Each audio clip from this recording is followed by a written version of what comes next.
नमस्कार दोस्तों, मैं मनोज कुमार।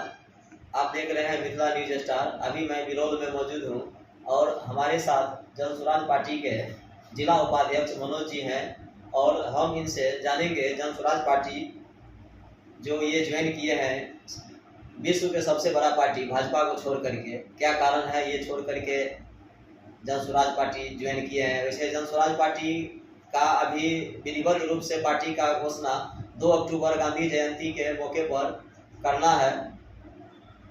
तो पद यात्रा भी 2 अक्टूबर को ही शुरू किए थे जी। 2 अक्टूबर नहीं, प्रशांत किशोर जी जन स्वराज शुरू था। तो शायद 2 अक्टूबर को ही ये पार्टी का घोषणा करेंगे विशाल रैली के साथ। तो सर, आपको मिथिला न्यूज स्टार में आपका स्वागत है। तो सर, इसमें जन स्वराज पार्टी जो आप जुड़े हैं जन स्वराज पार्टी के साथ, तो सर क्या कुछ कैसा लगा जो आप पार्टी को जुड़ गए और भाजपा को छोड़ दिए? सबसे पहले मनोज जी, आपको बहुत बहुत बहुत धन्यवाद जो आप मिथिला चैनल को लेकर हमारे पास आए हैं जन स्वराज की समस्या को सुनने के लिए। इसके लिए मैं एक बार तहे दिल से आपको बहुत बहुत आभार और धन्यवाद देते हैं। मैंने भाजपा को क्यों छोड़ा और जन स्वराज में क्यों आया, यही आपका प्रश्न है। जी जी सर, जी सर। तो मैंने भाजपा को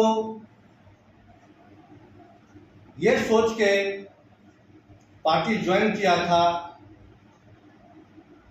कि भाजपा एक विश्व का सबसे बड़े पार्टी है और इसमें अटल बिहारी वाजपेयी जैसे, मुरली मनोहर जोशी जैसे, लाल कृष्ण आडवाणी जैसे, दीन दयाल उपाध्याय जैसे बड़े बड़े महाअनुभवी और ईमानदार सभी के नेता थे। हमें भी लगा जो देश का कुछ सेवा करना है, समाज का कुछ सेवा करना है, तो राजनीति में आना ही पड़ेगा। राजनीति में आकर अगर समाज का सेवा करता हूँ तो ये एक अलग पहचान भी बनेगी।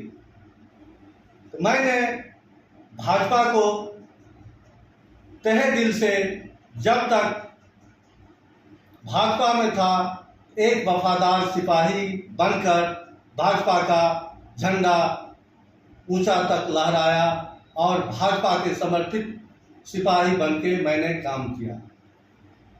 मैंने भाजपा को छोड़ा तो कुछ प्रतिनिधियों के कारण मैंने भाजपा को छोड़ दिया।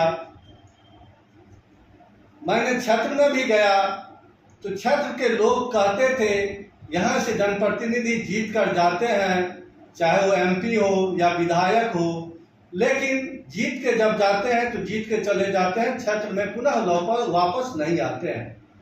तो मैंने सोचा, मैंने भी क्षेत्र जाता था, सभी आदमी यही कहता था, बार बार मैं ऊपर भी संदेश देता था जो भाई आप जब जीते हैं तो सच्चे सिपाही बन के कम से कम कुछ दीजिए या न दीजिए, समाज के लोगों के प्रति समर्पित भाव से कम से कम दुख सुख में साथ रहिए। लेकिन जनप्रतिनिधि को ये भी रास नहीं आया। तो मैंने सोचा जब ऊपर ही कोई नहीं सुन रहा है तो हम लोग काम किसके लिए करेंगे। जिसके लिए काम करते हैं, जिस जनता के लिए काम करते हैं, उस जनता का मान लीजिए कुछ काम हो नहीं हो, मुलाकात भी मान लीजिए उस सांसद विधायक से नहीं होता है, सिर्फ इलेक्शन के बाद, जीत के बाद हो जाते हैं, क्षेत्र में नहीं आते हैं। तो मैंने सोच के निर्णय ले लिया जो भाजपा को छोड़ देना ही अब अच्छा लगता है। और कुछ दिन के बाद हमें 2022 ईस्वी में प्रशांत किशोर जी से दरभंगा में मुलाकात हुई। उन्होंने यही बोला था जो हम बिहार को जीत का खाका बना के आए हैं और जीत के यहाँ से जाएंगे। मैंने सोचा जो ये आदमी भी जब सब कुछ त्याग करके बिहार के 13 करोड़ जनता के लिए समर्पित भाव से, सेवा की भावना से काम करने के लिए तैयार हैं, तो हम लोग का भी कुछ दायित्व बनता है कि इनके नेतृत्व में मैं काम करूं। इसीलिए मैंने भाजपा को छोड़कर और प्रशांत किशोर जी के नेतृत्व में पदयात्रा विदर्भा आश्रम में शामिल हुआ। उस दिन से लगातार जन सुराज का सिपाही बनकर जहां भेजते हैं वहां जन सुराज का सिपाही बनके सेवा की भावना से काम करता हूं और सदस्यता अभियान चलाता हूं। सर, पदयात्रा के दौरान प्रशांत किशोर जी बार बार चर्चा में रहते थे कि बिहार का दशा और दिशा बदल चुका है। जी, पदयात्रा के दौरान प्रशांत जी सही में बोलते थे। जब सभी जगह भ्रमण किए प्रशांत जी, तो ये सिर्फ देखे प्रशांत जी यहाँ जिस चीज के लिए जनता वोट देती है वो चीज तो जनता को मिलता है, लेकिन जो मूल चीज है वो जनता को नहीं मिल रहा है। जनता इसको समझ ही नहीं रहा है। इनका मुख्य उद्देश्य था जो आप जिस चीज के लिए वोटिंग करते हैं वो चीज तो आपको मिल रहा है। 5 किलो अनाज के बदला में 4 किलो मिल रहा है, राम मंदिर मिल रहा है, जाति पाति के नाम पर वोट देते हैं वो तो मिल रहा है। लेकिन आपने कभी भी अपने बच्चे को शिक्षा के नाम पर वोट दिया है, रोजगार के नाम पर वोट दिया है, प्लान के नाम पर वोट दिया है? नहीं, कोई नहीं बोलते थे नहीं दिया है। इसीलिए प्रशांत किशोर जी ने सोचा जब मैं घूम के हर एक जगह बताता हूँ जो आप जिस चीज पर वोटिंग कर रहे हैं वो चीज तो मिल रहा है, लेकिन मुख्य आप शिक्षा पर कभी वोट नहीं किए हैं। तो शिक्षा पर जब तक आप वोट नहीं करेंगे तो तब तक मान लीजिए आपका परिवार का, समाज का, देश का अच्छे निर्माण कैसे हो सकता है। इसीलिए आप शिक्षा अपने बच्चे का मुंह देखकर वोटिंग करिए। हर एक जगह ये पदयात्रा में ये बोलते थे और शिक्षा के नाम पर, प्लान के नाम पर, रोजगार के नाम पर इन्होंने जोरदार मुद्दा उठाते थे और लोगों में एक हौसला था जो हम लोग को लगता है एक मसीहा, बिहार का बेटा एक मसीहा आ गया है। ये चीज अगर प्रशांत किशोर जी अगर मान लीजिए इतना बोलते हैं तो जरूर बिहार की दशा दिशा सुधारे। सर, कुछ सवाल मेरे मन में है पार्टी से कुछ जानने का कि सर जन सुराज अभियान का क्या मुख्य उद्देश्य है? सर, जन सुराज अभियान का मुख्य 3 उद्देश्य है: सही लोग, सही सोच और सामूहिक प्रयास। ये 3 मुख्य मुद्दा है जो सही लोगों तक ये जन सुराज कैसे पहुंचेगी, सही सोच के साथ कैसे पहुंचेगी और सामूहिक प्रयास यानी सभी जाति पाति भेदभाव को तोड़ के हम बिहार के जनता एक जगह आके इस सोच को बदलेंगे और जन सुराज को जन जन तक पहुंचा के हम लोग जन सुराज स्थापित करेंगे। क्या सर जन सुराज अगला विधानसभा चुनाव लड़ेगी? जन सुराज 243 विधानसभा चुनाव लड़ेगी। प्रशांत किशोर जी ने ज्ञान भवन में पटना में घोषणा कर दिए थे कि मैं 242 नहीं 243 विधानसभा पर चुनाव लड़ूंगा और जीत का खाका भी उन्होंने बना दिया। चुनाव से पहले कोई भी पार्टी, ये बता दीजिए मनोज जी, जो कोई भी पार्टी बनने से पहले आज तक 1 करोड़ सदस्य नहीं बनाया था, लेकिन प्रशांत किशोर जी की जन सुराज 1 करोड़ पार्टी बनने से पहले 1 करोड़ सदस्यता पहले बना लिया है। उसके बाद पार्टी जो है सो विधिवत 2 अक्टूबर को गांधी मैदान में घोषणा करेगी।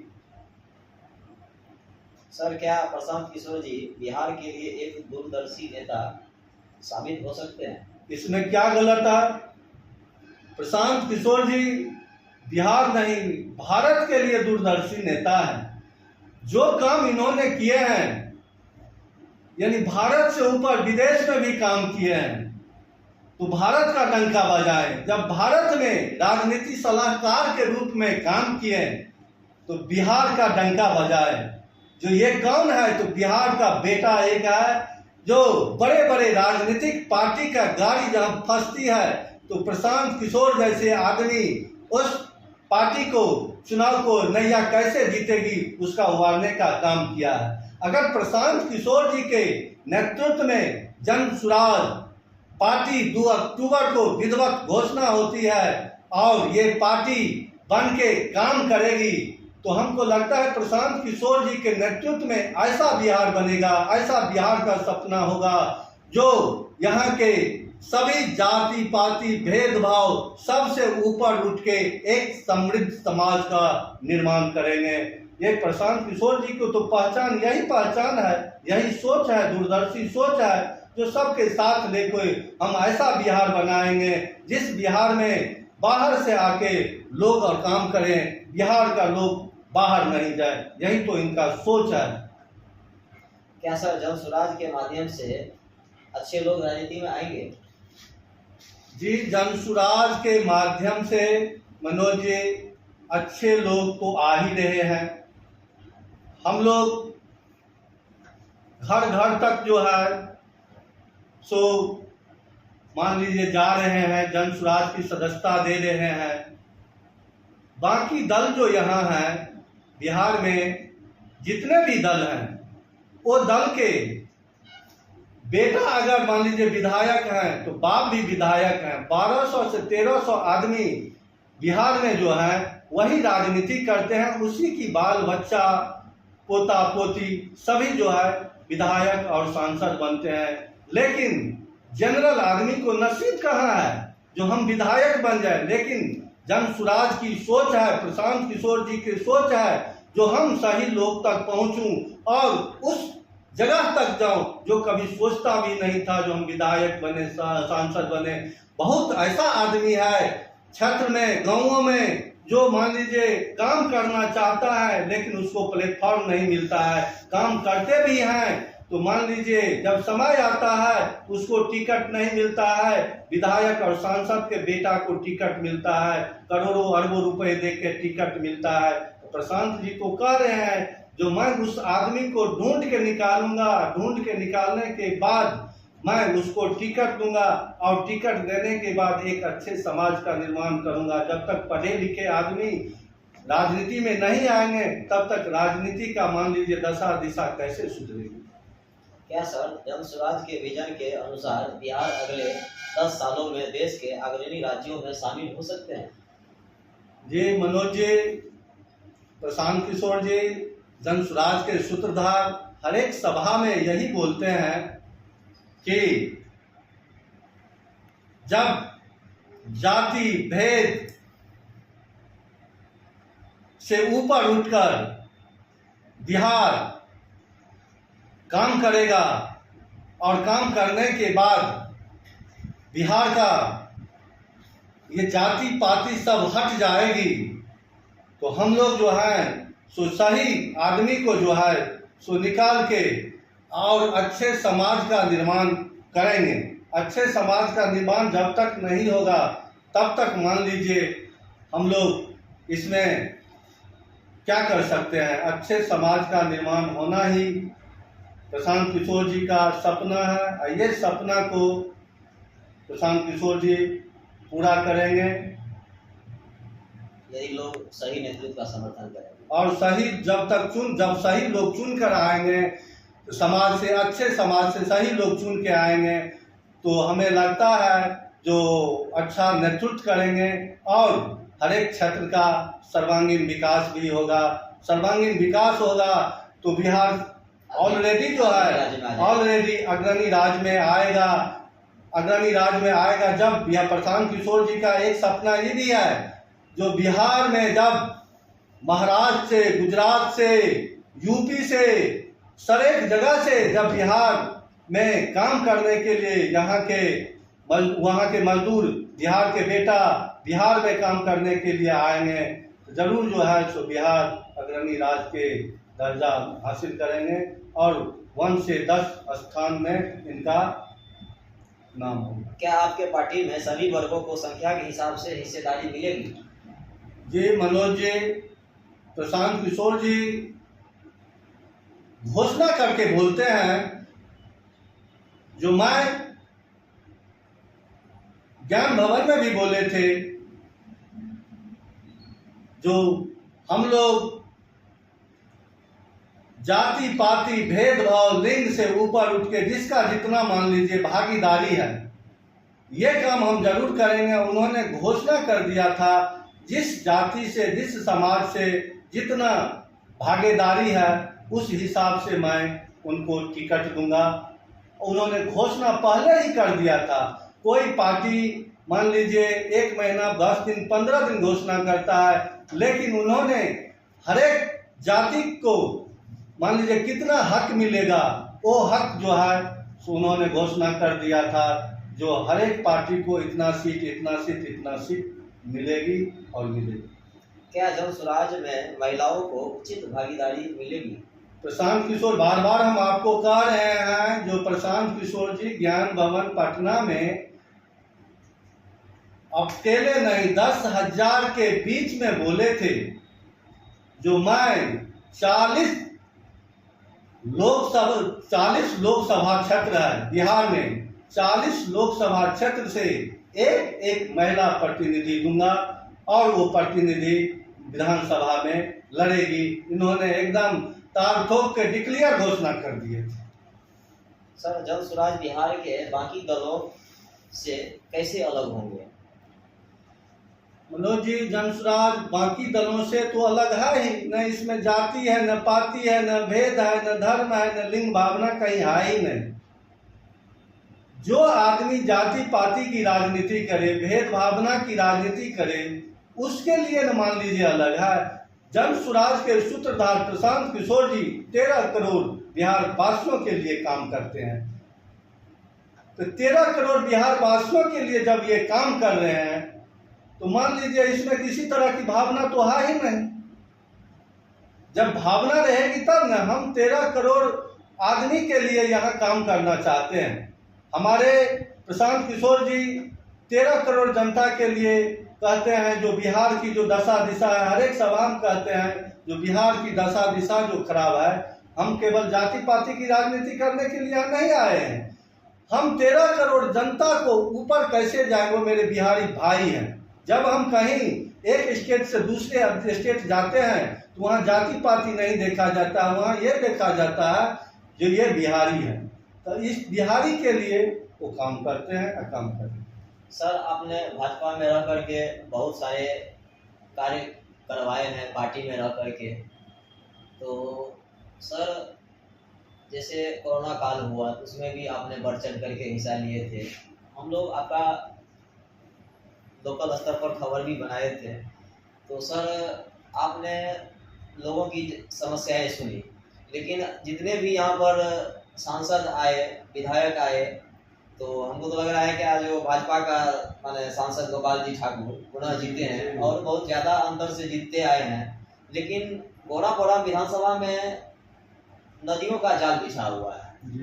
अभी तो खैर ऊंचीकरण का काम चल रहा है, लेकिन यहाँ पर सबसे बड़ी समस्या होती है कि जल जमाव की।